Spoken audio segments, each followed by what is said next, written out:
Look at you showing restraint. I appreciate that. 60 seconds, I promise. Don't. This is what we deal with every day before the show. Yeah, it's gone downhill. Paul has to finish his game of Call of Duty while I just sit here and ponder. I have this.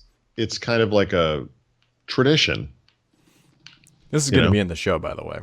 I know. I'm not cutting this out. Yeah, I clean up in the morning. I look at the clock and I have 10 minutes. I'm like, I'm going to play a game of Call of Duty.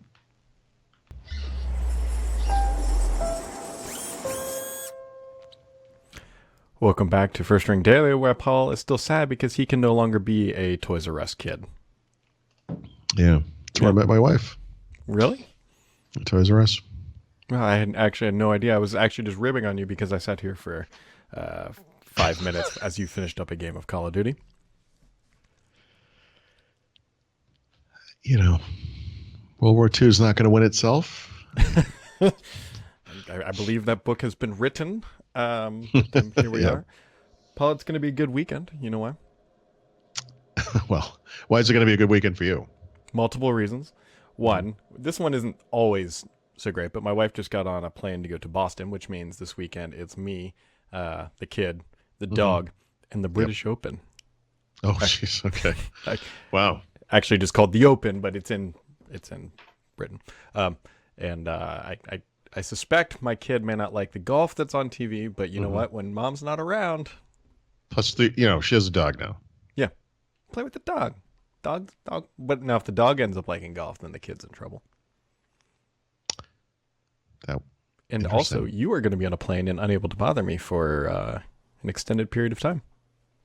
Yeah, actually, I had that screwed up in my calendar. It's not going to be as extended a period of time as I had thought. You know, Tim had asked us about something that has to post or happen to the site on Saturday morning, and I was like, yeah, I'm going to be on a plane. But actually, I guess I don't know. I screwed up how I put it in my calendar. So I will even potentially be at the house we're going to by that time. So I'm really just going to be gone. I'm just really going to be gone overnight, I guess. Maybe I'll go to the ABBA Museum. You could. Oh, I will. It's just a question of when. And how sober. Yes. Yes. But segue into what Paul just said, there have been a few site updates. We've got some bigger things coming down the pipeline. But as of right now, Tim pushed out a couple updates last night. So hopefully nothing you see is broken. But it fixed a lot of pagination issues we're having. The author pages are fixed. And just a bunch of other just kind of maintenance things that needed to be done for a while and are now fixed. Yeah, I apologize for not remembering the name of the person, but somebody asked me about this issue and asked Paul and had asked about it like a year ago or something, so I run into the pagination problem every single week because when I go to do Windows Weekly, like the show notes, I go back to the previous Thursday and move forward, to see what has happened this week. So we have stuff to talk about. And the way it worked before is you would hit the page break, go to the next, page 2 or whatever, and you would lose a couple of days of posts. And so it was never, it was something I dealt with like every single week. And I was like, seriously. So Tim looked at it and he's like, oh, I should be able to fix this. I'm like, how did this slip through the cracks? But anyway, we got it fixed. Based on Paul's verbiage there, it only took 52 weeks of complaining to get that fixed. Yeah, and about 15 minutes of actual work. Tim finally got time to just sit down and look at it, and he pounded it all out. And no joke, about 20 minutes exactly. He's like, I'm going to start working on this. And then he came back 20 minutes later and said, done. It was fixed. Oh, boy. Things that aren't fixed, Paul. I'll be curious. There's only one report about this out there, and it's from a YouTuber. He's pretty large, but he got his hands on an i9 MacBook Pro. And it's kind of worthless because there's problems with it, specifically relating to the thermal envelope of the i9, which, as we all know, is a campfire. And probably more like a dumpster fire. Yeah, and I'm going to wait for more reports out here. But what he concluded was that just if you put the i9 MacBook Pro on a desk just like the Surface Book, and tried to render video, it was actually slower, I think, than a 2016 MacBook Pro. With an i7. Yeah. because of it hits the thermal constraint, and then Mac OS or any OS will throttle the CPU so you don't actually cook the thing. And so Yeah, that's what you get for going as thin as you can. I feel like with the i9 in particular, maybe what Apple should do is make a double thickness version of this thing and just call it a workstation and give people what they want, yeah. I remember the excuse on the previous 2 gens of the MacBook Pro for not having 32 gigs of RAM is they were like, look, it's going to impact battery life. Yeah, fine. But you got to give people that choice. Professionals need that in many cases for video or photo editing or whatever it might be.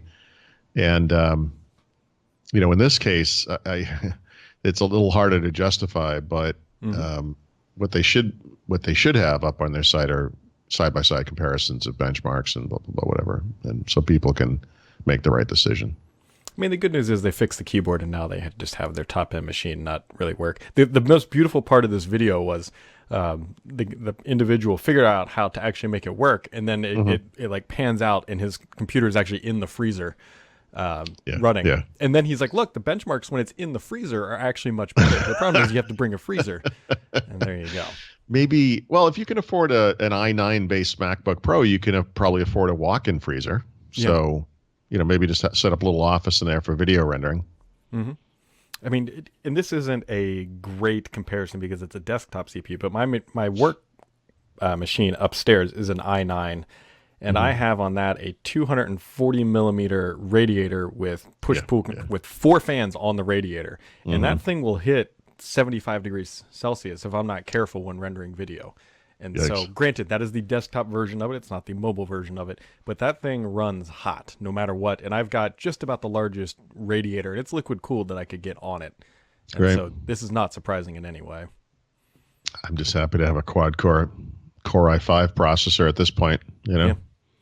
Which, and I jokingly somewhat tweeted this out. I was like, hey, if Microsoft could drop an i9 Surface Book that didn't overheat, now would be great. And of course, the entire internet descended upon and said, hey, they can't actually do that. I would push back and say maybe they could, but if they had it up their sleeve for like a release later this year, now would be a great time to just start talking about how they did it.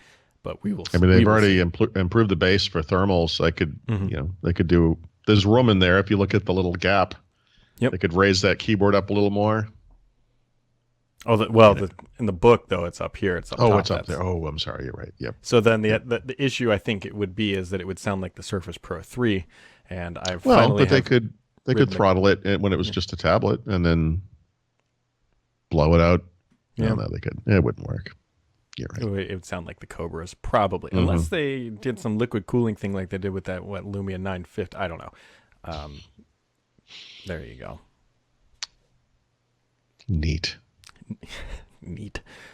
Paul, you wrote about OneNote today, didn't you? Yeah, and I, it was a major update to OneNote for Windows 10, which is the version of OneNote going forward for everybody, right? So if you're not on the Insider Preview, you got a bunch of new features. If you are on the Insider Preview, including if you're on the Office Insider Preview, apparently, although I haven't been able to enable this, you get even more new features, and the most notable of which is the move to that simplified ribbon they were talking about about a month ago. And so this is the first out in the world example of that, I believe.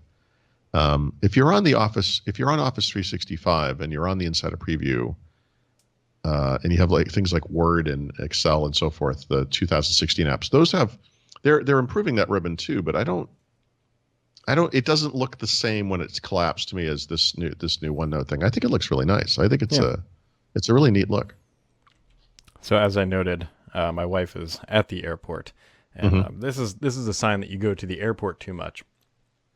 She explicitly texted me and told me that my Bruegger's lady, Bruegger's, for those who aren't aware, is a bagel and coffee shop here in the United States, is not working at the airport because this woman is a modern marvel of how to prepare a breakfast sandwich in a remarkable amount of time.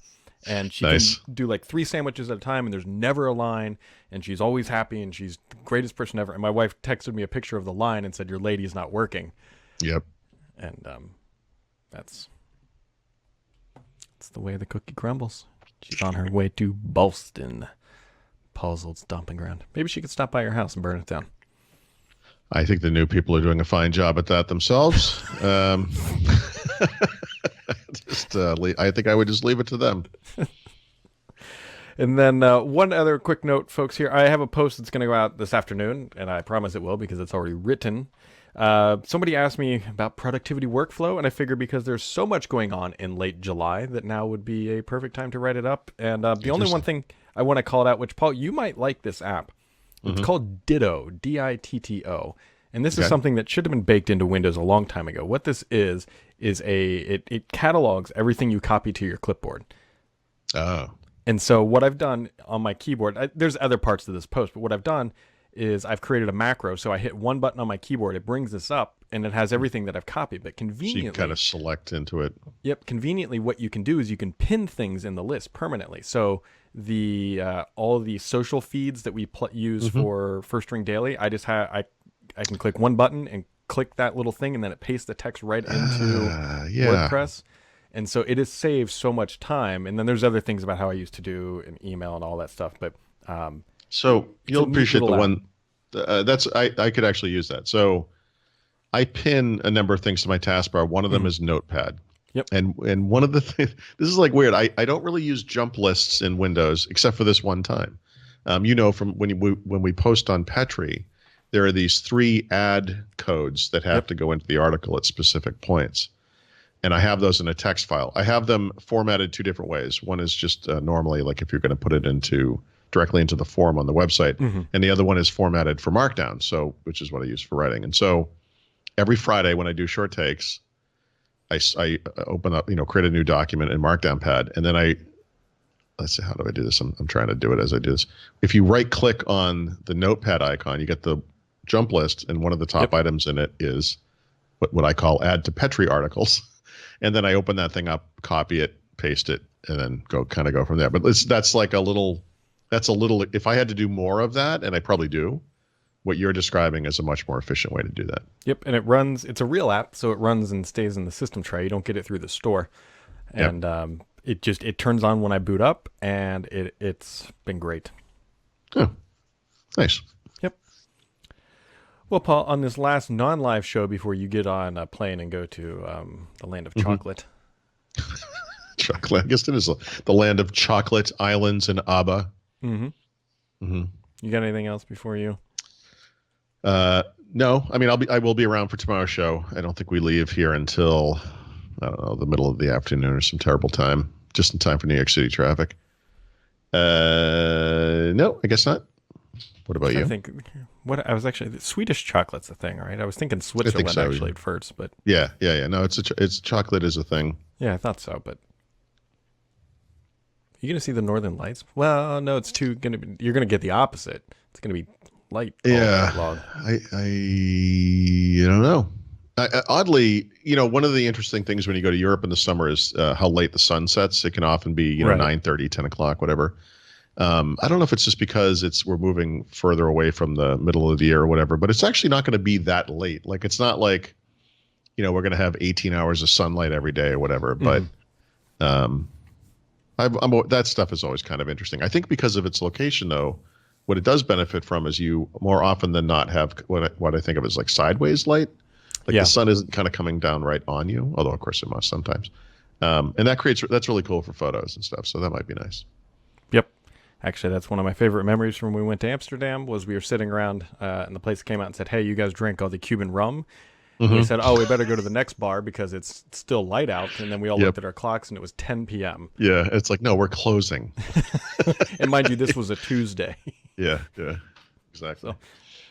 So, all right, folks. Well, that wraps it up for today. We will be back tomorrow, 1 p.m. Eastern time. You can find us at thwrap.com/live, where we will do the show live because we enjoy additional torture while doing a podcast. Have yourselves a wonderful Thursday, and we'll catch you tomorrow.